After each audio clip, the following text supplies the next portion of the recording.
ฟ้ายังมันขึ้นฟังคนเลยนี่โอ้ตึงกันเลยมาในฟังนี่ดิคันไม่พูดใช่ไหมนี่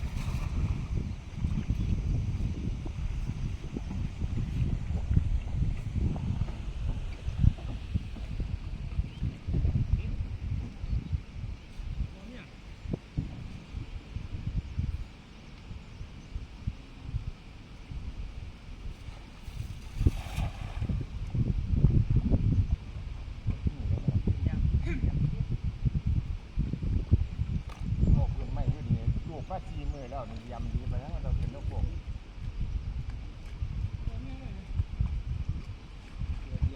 โอ้ตัดถึงแห้งแต่พอเลยตั้งไหนได้อยู่ได้เพราะหาจิ๊บตัวบ้างเหมือน